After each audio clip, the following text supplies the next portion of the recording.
Spider-Man's new villain is incredible. He's absolutely amazing, and honestly one of the coolest that I think I've seen in quite some time. So, this is the Death Spiral storyline. No, we have not covered this. For some reason, people keep asking every time we make a video if we've already covered that video, which is weird to me.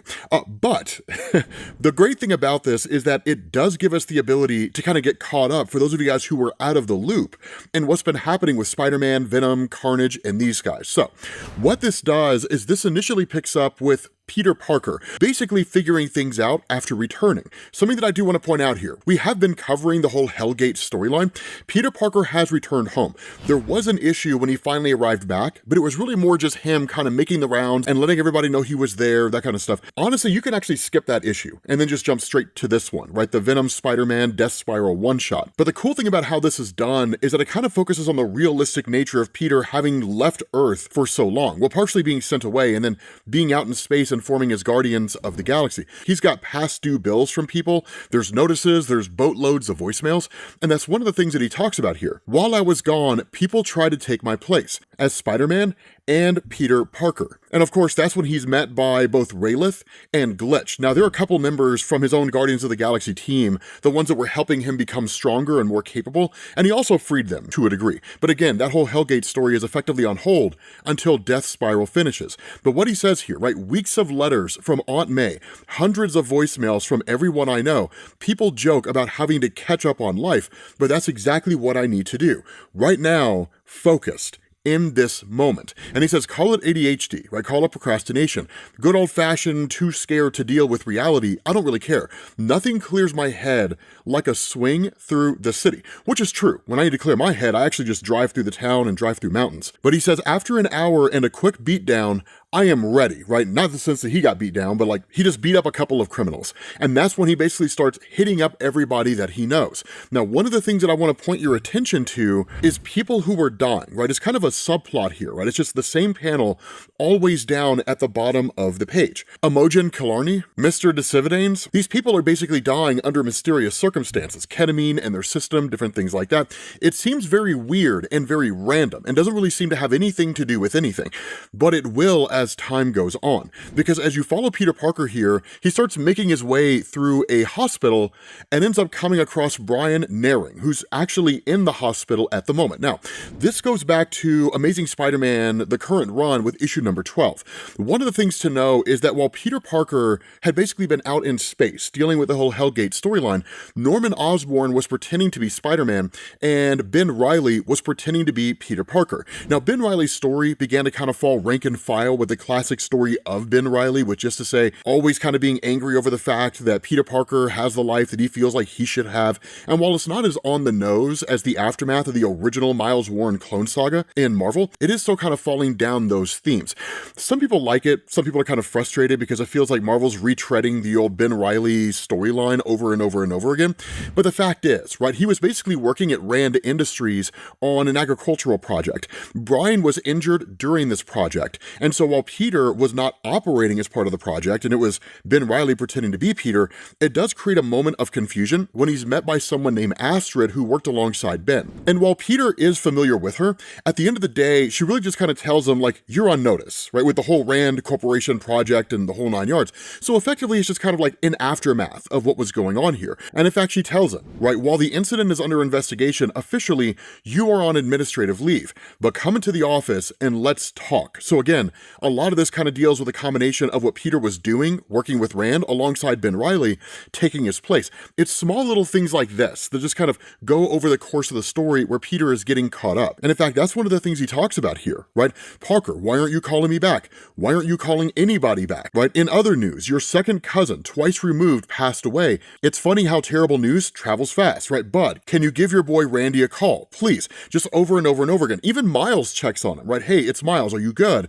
Because you don't look good, right? These people that are constantly chiming in to see how he's doing because he's not answering anyone. And for the most part, it makes sense, right? When you have Ben Reilly pretending to be Peter Parker, as far as the world is concerned, Peter's out there. He's just ghosting everybody. And when you have Norman Osborn operating as Spider-Man, the people who know that Peter Parker is Spider-Man feel the same way. So they feel like Peter's just kind of blowing them all off. And that's where Eddie Brock finally leaves a message for Peter and says, hey, I've been trying to get to you, but screw it. Carnage knows. knows. He knows your secret, i.e. he knows that Peter Parker is Spider-Man. And he says, it's all good though. Don't worry, I am on top of this. I got it, Pete.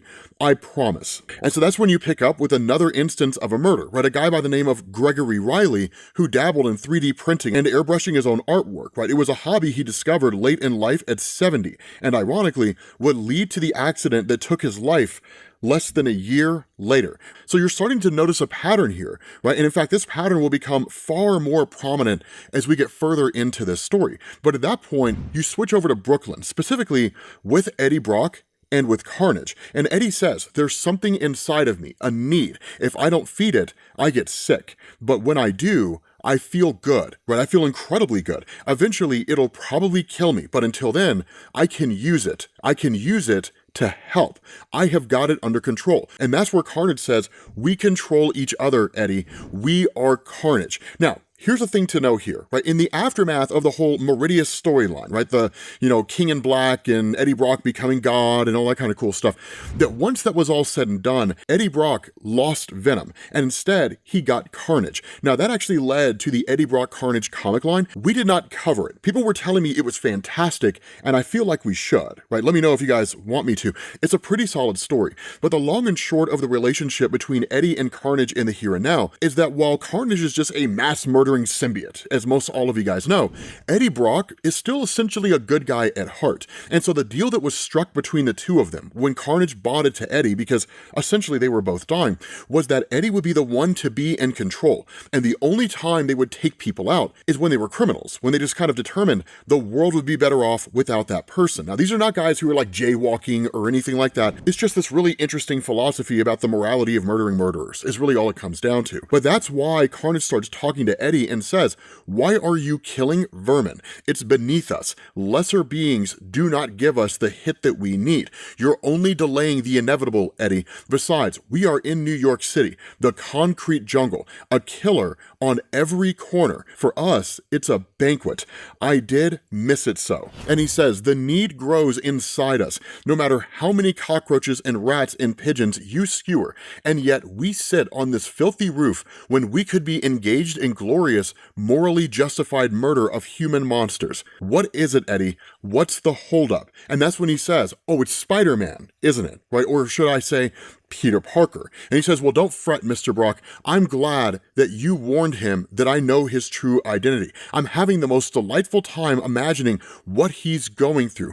Pure terror. I want him to stew in it. I wouldn't go anywhere near him even if I could, which I can't, as you well know. All my power is yours. You're the boss, Eddie Brock. And that's where Eddie says, that's right, Carnage, I am. So you're hopefully noticing some manipulation here, right, from Carnage.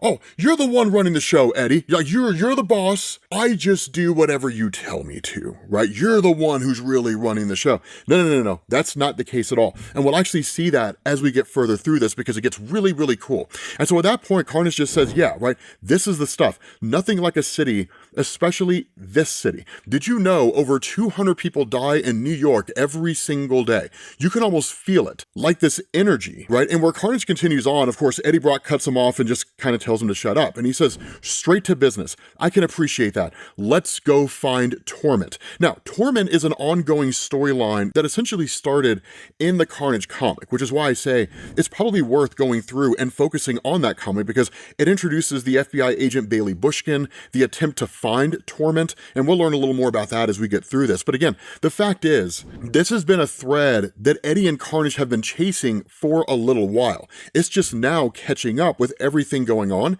in the Death Spiral storyline. And so that's where Carnage says, Torment is a good choice for us. According to Bailey Bushkin's files, he's a chain killer, goes after people connected by some logic only he understands. And so that's where Eddie says killing him could save a lot of people. And Carnage says, I guess, if you care about that kind of thing. And so he asks, is Torment here? Right? I'm not sensing any killers, but New York can be tough. Lots of background murderousness throws off my radar, which I kind of like the idea that Carnage has like a murderous radar, right? Like, people who are more murderous show up as bigger dots than people who have like just killed one guy, right? That kind of thing. But that's the person behind the scenes who's killing all these various people, right? This kind of pattern that's going on, right? Torment is the one taking them out. But again, there's a colonel named Riley who's killed. So the pattern continues. It's effectively the last names of all the people who were associated with Ben Reilly, Eddie Brock, and seemingly Peter Parker. It's very Terminator-esque in that way. For those of you guys who remember the first film, that Terminator, Arnold Schwarzenegger, was just killing everyone in the phone book named Sarah Connor because it was just the most effective way to do it as far as the Terminator was concerned. But as Eddie and Carnage are making their way through here, Eddie just kind of says, right, I look like garbage, which he does. He looks very, very rough. This man has absolutely seen better days over the course of his life. But Carnage just kind of comments, right, doesn't matter, right? You'll be wearing the most stylish outfit in town when you cut this guy apart, by which I mean me. But if you want to spruce it up, be my guest. Like I said, you control our powers, Eddie, and because Carnage is capable of shapeshifting, Eddie ends up putting on a sport jacket with a pair of jeans. But we end up finding out he's not actually tracking down Torment in the here and now. He's actually going to find Dylan. Now, the relationship between Dylan and Eddie is still every bit as tenuous as it was back during the initial Meridius storyline, which is to say, when Donny Cates' run on Venom ended, the whole King in Black story concluded, Null the symbiote god was defeated, and Eddie Brock took the place of Null. If you guys remember, he ended up basically going into space and kind of becoming a part of the symbiote hive mind, and essentially left Dylan Brock on Earth. Now, he left the Venom symbiote with Dylan Brock, and the Venom symbiote's job was to protect Dylan.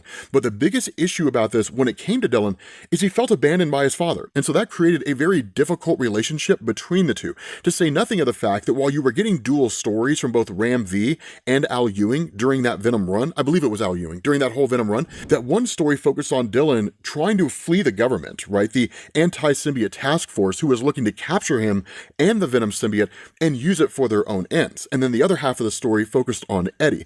But that whole strained relationship never fully recovered between the two. And so that's why when Dylan answers the door, he asks, "What the hell are you doing here?" Right? And that's where Eddie just says, "Hey, Dylan, this is maybe an unpleasant surprise." And Dylan just punches him in the face, right? And just says, "That was an unpleasant surprise. Get the hell out of here, Dad." And Eddie just says, "Dylan, come on, right? I just want to talk." And that's when Paul shows up. Now, Paul is basically the caretaker of Dylan in the here and now, but something to know about Paul, everyone hates this guy. And when I say everyone, I mean like everyone who reads Marvel Comics. He was dating Mary Jane Watson for a little while. When Marvel killed that relationship, it was like Emperor Palpatine dying at the end of the Return of the Jedi, and everyone in every city across the country was just dancing and celebrating. No one liked Paul. Marvel didn't even like Paul. Like, it was absolutely bonkers. Right? But the fact is, Paul is basically crashing in Mary Jane Watson's place at the moment, and so is Dylan, right? Because he just kind of needs a place to live. But the reality here, and the biggest reason why Eddie is here, is not necessarily to bring Dylan back into his life. It should be, but given everything that Eddie has going on, it's honestly not the best environment for Dylan. And so Dylan asks, right, "Why do you look like a professional wrestler at their divorce hearing?" And Eddie just tells him, right, "I am going through some challenges and I could really use some help." And so Dylan almost sees this as like an olive branch. Okay, so you finally need me, right? So again, seeking the approval of his father, right? Like, you need me for something. Okay, I'm here if you need me. What do you need me for? That's why he just says, I guess I can help, help you out if I can. And Eddie says, no. I would never involve you in what I have going on. I'm looking for Venom, right? I know he's been seen around the city. I thought maybe you might know where he is. And that pisses Dylan off because the one thing he wanted was to feel needed by his father. But again, Eddie has kept him at arm's length the entire time.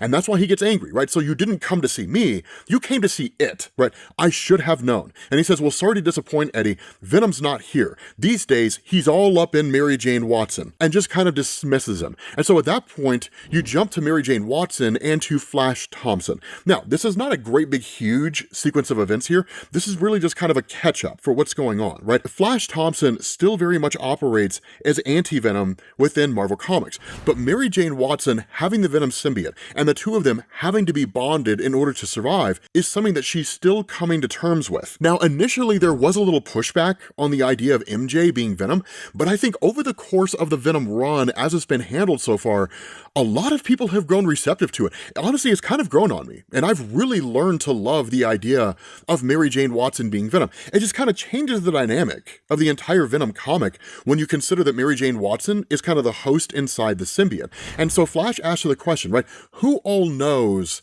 that you are Venom, right? And that's where she's like, well, I mean, Madame Mask, right? The only bad guy, unless she talks, right? Then of course everybody's gonna know. She hasn't really tried anything since we beat the tar out of her last month, but then she continues on, right? Obviously you know, Paul knows, Dylan knows, Robbie Robertson, and of course Spider-Man knows. Now Peter Parker figured this out, or at least was told by Mary Jane Watson, when he returned after everything that was going on with Hellgate.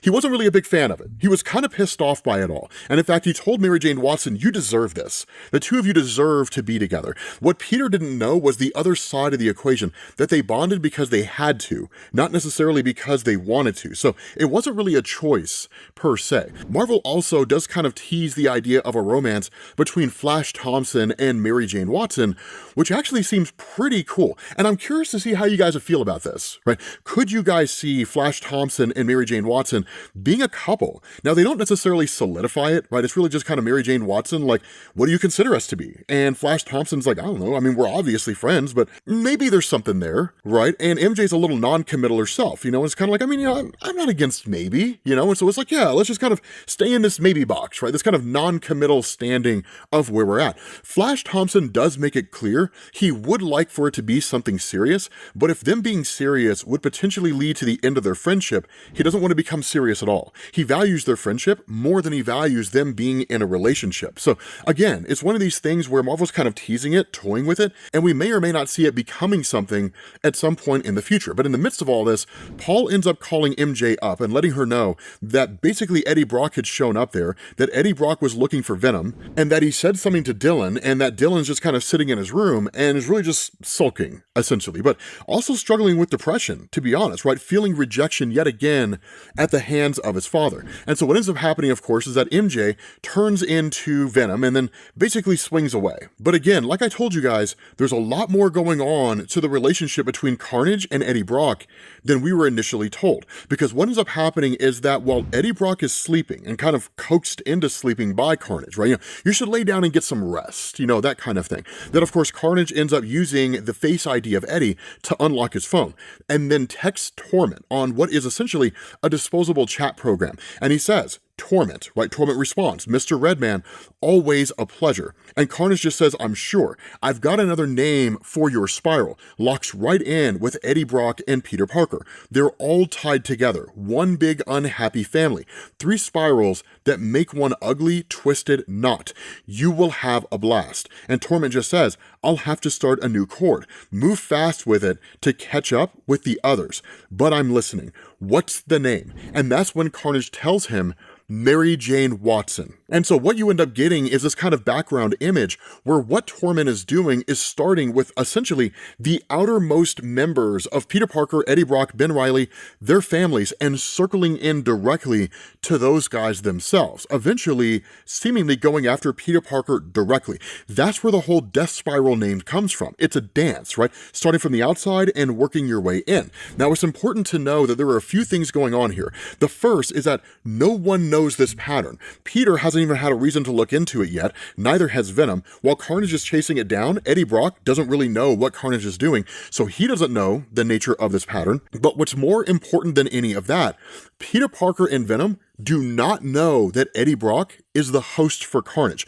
They're not aware of this. But one of the other cool things that goes on here is that Eddie Brock is no dum-dum, right? Most of you guys know that. I mean, he's not the sharpest tool in the shed, but the guy is by no standard of measurement an idiot, and he's able to put things together. Now, that was a legitimate fear that a lot of people had when it came to Eddie Brock becoming Carnage, that if you look on Reddit or Twitter or any number of these platforms, a lot of people were worried that Marvel was going to send Eddie Brock back to being the guy who was just kind of like this muscle-bound, you know, moron, essentially, and didn't really have a shred of meaningful intelligence about him, and just kind of disregard all the character development that had happened over the course of the King in Black, Donny Cates, Al Ewing runs on Venom.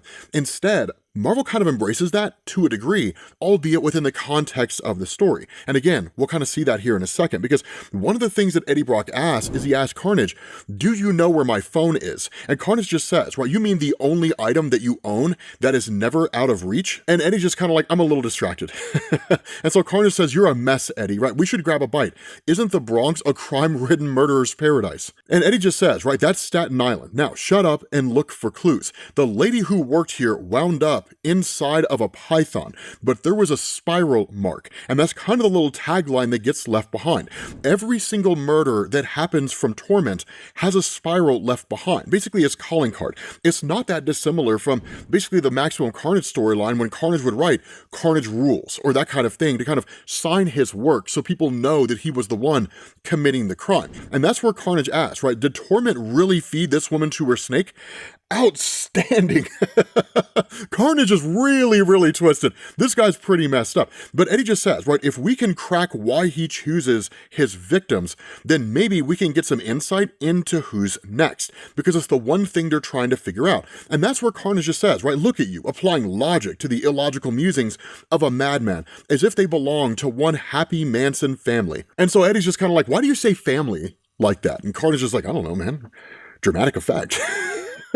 But again, Eddie starts to put these clues together. That's one of the cool things about Eddie Brock, and again, that's why that history remains intact. The fact that he's been associated with symbiotes for so long and understands how they evolve and grow and the human mannerisms that they pick up, he starts to realize Carnage knows something that he's not letting on. And so that's why Carnage says, I know that if we don't kill something soon, we are going to pass out. And when you pass out, you really pass out. And so Eddie asks, did you steal my phone? And so Carnage kind of gives him an indirect clue when he literally just sends out a couple of, little talon spike things and kills a couple of butterflies. He's not supposed to be able to move unless Eddie allows him to move. He has to do whatever Eddie tells him to do.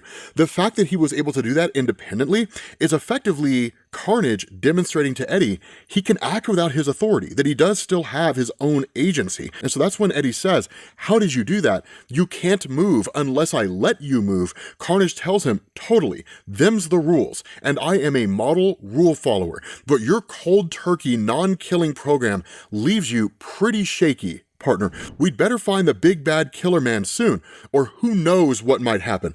Chop, chop, Mr. Brock. And so that's when you switch over to Shocker. Now, the cool thing about Shocker is that I wouldn't go so far as to say that he is on a path of redemption.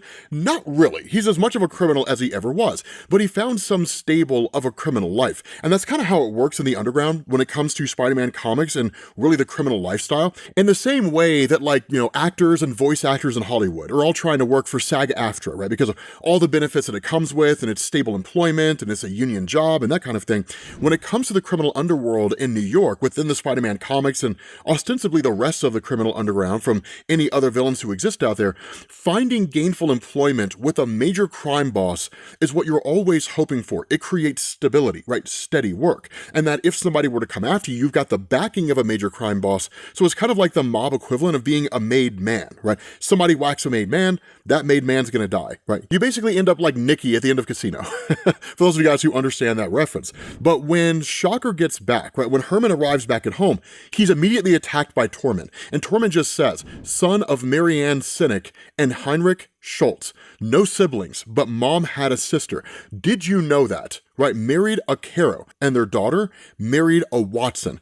Isn't that lucky? And Herman asks, right, like, who in the hell are you? And Torment just cuts his forearm clean off and says, you may not realize this, but you are very loud, and kills Shocker on the spot. And so that's when you focus on the biggest concern that Peter Parker has. He actually sits down and has a conversation with Mary Jane Watson.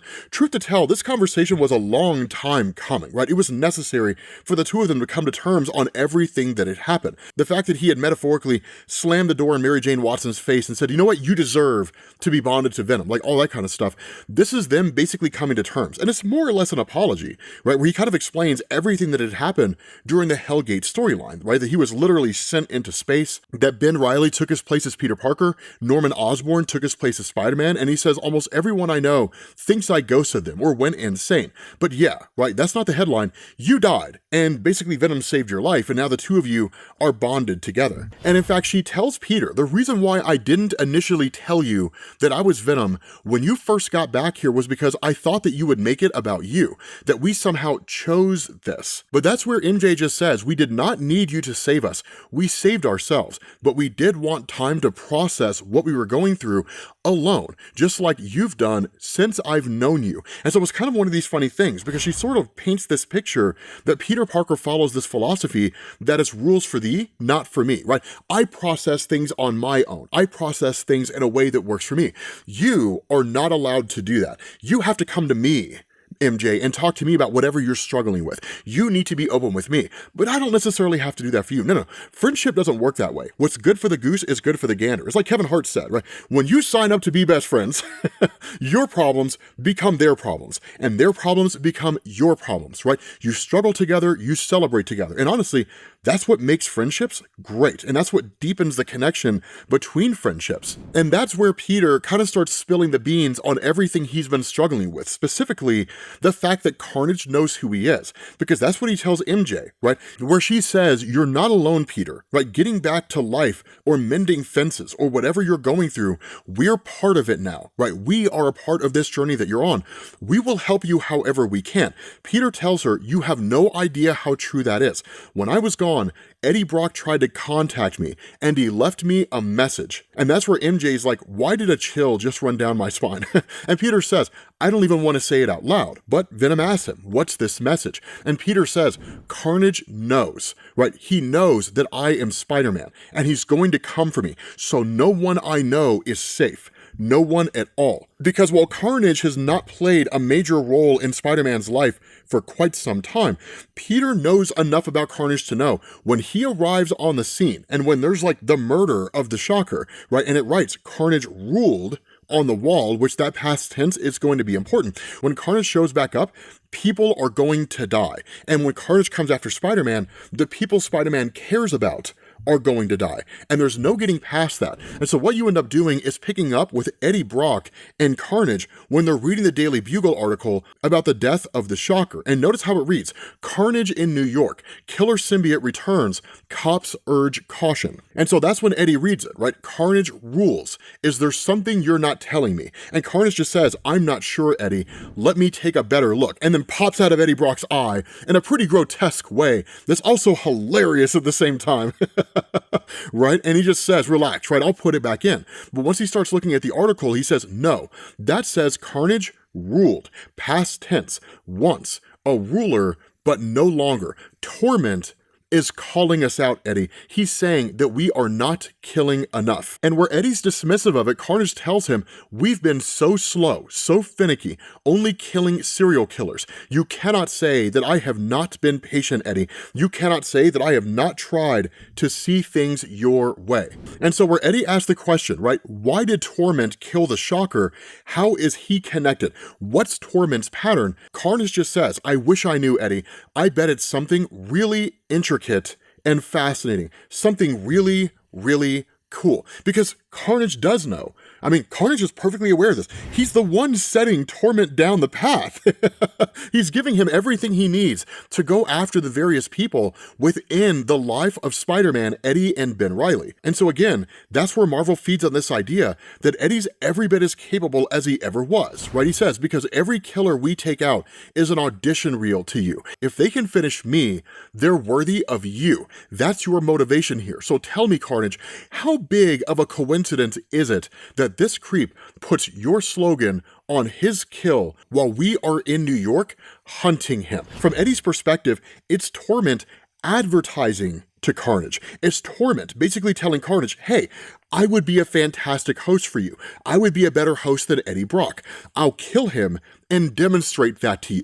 And it's seemingly Carnage observing all of this and kind of responding to Torment and saying, okay, let's see how sadistic of a killer you can possibly be. How many bodies are you willing to rack up? Are you able to live up to my legacy, right? That's really what it seems to be. Almost like Torment is being treated as the heir apparent to the Carnage symbiote. It's really cool, right? The relationship between these guys. And so where Carnage responds and says, Eddie, if only I knew, Eddie kind of fires back, why don't you? How come he knows about us and you don't know about him? I am sick of your games, Carnage. It's bad enough that you know who Spider-Man is, and I swear, if I find out that you're planning something else. And so Carnage is kind of dismissive. He says, I would never keep secrets, Eddie. I've been very forthcoming with everything that I know. You're the boss, but isn't it a little hypocritical to accuse me of wanting to stray? After all, there's a certain symbiote in New York that you would love nothing more than to slip back into. And so that's where Peter and Venom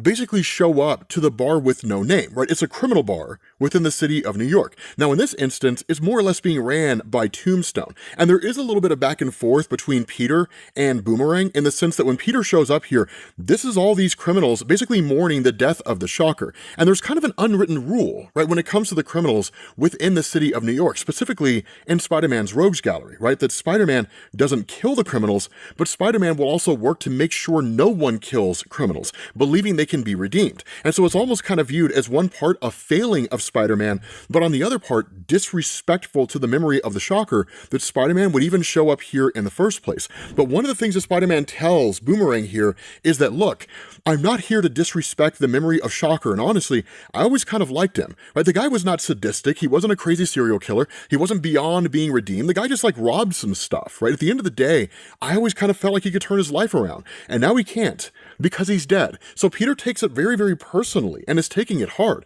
so it's showing that he's mourning alongside everybody else, despite the fact that he is a hero. And so what ends up happening is that Peter and Venom are called into the office of Tombstone. And so when the three of them start talking, right, Tombstone breaks out the newspaper and is like, yeah, so Carnage is back in New York, and he's one of yours, right? And Peter just says, I mean, not technically. And Venom's like, yeah, literally. He's my offspring. And so Tombstone is like, so then how do we kill it? And Spider-Man's like, look, I mean, I don't necessarily know if I like the K word. And Venom's like, so here's how you do it. He's like, so fire's useful, but we can learn to tolerate it. Starving us of a host will work on most of us, but it takes a long time. Your best option is sonic, direct sound waves, high frequency, high decibel. That'll finish any symbiote if you hit us hard enough. Maybe the host too. So he literally just gives Tombstone the information he needs on how to kill a symbiote. And so where Spider-Man continues to kind of talk about this idea of not really liking killing folks, Tombstone's like, look, man, this is a grown-up conversation, and this is a grown-up table. If you're going to function like a little kid, and you're going to refuse to act in the real world the way the real world is, I'll roll out a ball pit for you. Right? Now, again, that's pretty cold. And honestly, one of the most important aspects of Spider-Man is the fact that he doesn't like to kill criminals, right? Because they can be redeemed in some capacity, or at the very least, have the opportunity to turn themselves around, right? Hope springs eternal in the world of Spider-Man comics. But again, that's where Tombstone puts them onto something incredibly important, as he says, that explains what he stole. And initially, they don't know what he's talking about, right? And Tombstone says, the cops kept it out of the papers, but not from me. Your guy stole the Shocker's vibro gauntlets. So based on what you just told me, the next target is you. Right, he's going to be coming after you guys. Now, at that point, you switch over to Eddie Brock, and they literally start going through and chasing down this whole sequence, right, from Bailey Bushkin. The fact that, as far as they know, Torment was tied to something like 70 murders, but there's even more that are unsolved. And so what ends up happening is Eddie discovers that there's a bus that was blown up, but half the people on it had the same name, which was the name of the bus company, Brock. He says, and they were all going to the funeral of another Brock. And that's where he says, let me look something up. And then he starts to see members of his own family, Uncle Mike, Aunt Maxine, and he's like, there's no way that can be right, that his dad is seemingly on the list. And he says, he kills families. That's the connection. He picks his victims, and then he kills his way to them, starts with the most distant relative, and works his way in. And then he gets mad at Carnage about the fact that Carnage knew the entire time, and kept that information secret. Now, from Peter Parker and Venom's perspective, Carnage is the guy who stole the vibro gauntlets. So now they're looking to track Carnage down, which, funny enough, he just comes swinging out in front of them. And so they're just like, there he is, right? So they immediately go after him. Now, technically it's Venom who goes after Carnage. Peter's a lot more reserved. He's like, do not go after him alone. We have to prepare, right? Carnage has historically always gotten the upper hand on both of us. The last time we faced off against him, we almost didn't win, right? During the Maximum Carnage storyline. And so where Venom does start to get the upper hand on Carnage due to magical enchantments, right? The anti-Carnage aspects of his suit. He says, you heard Eddie was in town and you figured you would get the drop on him. Revenge at last. Only you thought he was bonded to me, and you're so pathetic right now that you needed an edge. That's why you stole the Shocker's tech. You're not nearly as powerful as you used to be, because lest we forget, the last time that Venom and Carnage met each other, Carnage had basically gone on this warpath and attained powers of godhood so he could kill Meridius and take his place as the King in Black. Now again, all that went belly up. Carnage lost a massive amount of his power, pretty much all of it, and in that weakened state, he had to bond to Eddie Brock in order to survive. But that's where Spider-Man arrives on the scene, and Spider-Man tells Venom, I've been tracking the gauntlets, and they're half a mile away. They're not here. Carnage does not have them. Someone framed Carnage and made it look like he's the one that stole the Shocker's gauntlets. And so Venom asks, right, like that's insane. Why would anyone do that? And Carnage just says, because Carnage did not come here to kill Eddie Brock. He came with Eddie Brock because we are Carnage. And in that moment, sends Spider-Man flying, and in that distraction when Venom goes running to Spider-Man because Mary Jane Watson is the one in the Venom suit, Carnage makes his escape. And so finally, he ends up busting into the apartment of where his dad's supposed to be, because it's the one person that he wants to keep safe, which is strange, given the historically abusive nature between Eddie Brock and the father of Eddie Brock. Eddie Brock's father was a terrible person to Eddie, and was somewhat of a terrible person to Dylan, right? And so that's why when Eddie busts into this place, he ends up seeing Torment waiting on him with the dead body of his father. And Torment just says, it's good to see you, Eddie, after all this time. It's kind of perfect. So seemingly, Torment's hinting at the idea that he knows who Eddie Brock is, and they have a history together. With that being said, guys, we're going to bring this video to an end. Hopefully you guys enjoyed it. If you did, drop a like. Thank you all for watching, and I will catch you all later. Peace.